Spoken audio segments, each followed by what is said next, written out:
Бірінші есепте қысқаша көбейту формулаларын пайдаланып шығарыңыз дейді.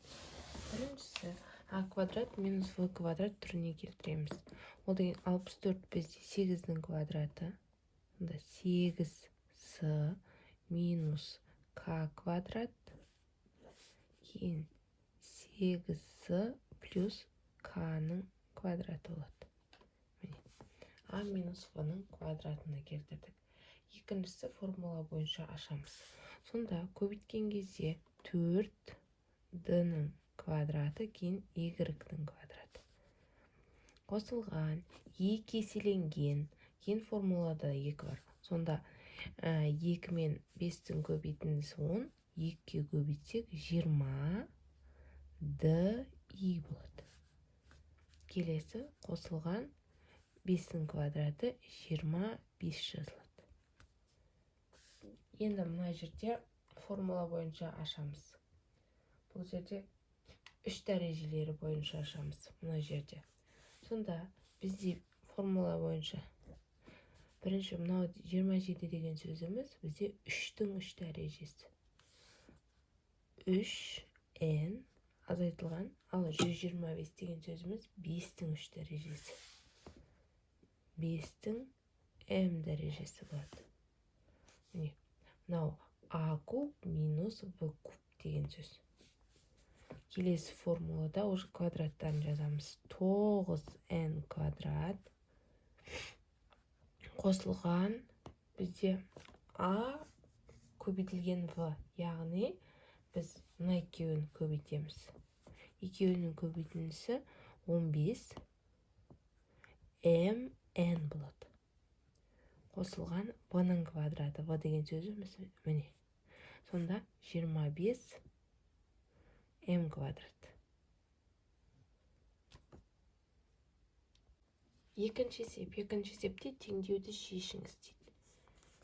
Енді бізде берілгені, міне мынаны формула бойынша ашамын. А плюс v-ның кубы деген. Бірінші өрнекте z-дің 3 дәрежесі қосылған. Плюс болған кезде бүкілінің таңбасы плюс болады. Қосылған 3 еселенген болады. Екеуінің көбейтіндісі кейін мынаның 2 дәрежесі болады. Сонда 3z квадрат қосылған кейін 3z 1-дің квадраты ол 1 деген сөз. Келесі плюс 1. Енді мына жердегі минус 7z-ді жазамыз. Форм өзі есептің шартындағы. Мына жер берілгенде қате жіберіппін. Берілгенде бізде мына жерінде жақша бар. Енді жақшаны ашам. Сонда біздегі 5 қосылған z-дің 3 дәрежесі қосылған 3z-дің квадраты дейді. Енді мына жердегі z-дің 3 дәрежесі мен квадраттары кетеді. Біздегі мына екеуі деген сөзіміз 1 азайтылған 4z тең болады 5-ке. Сонда минус 4z тең 5 азайту 1-ге. Минус 4z тең 4-ге. z 4 бөлінген минус 4-ге.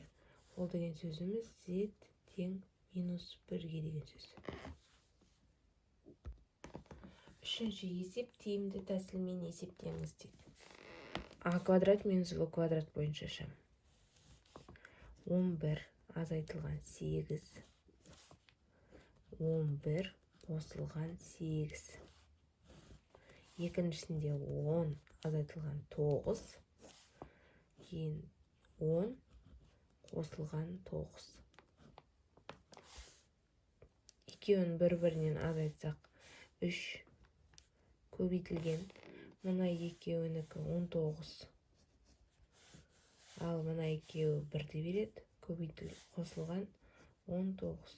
19 пен 19 қысқарады, сонда жауабы 3 шығады.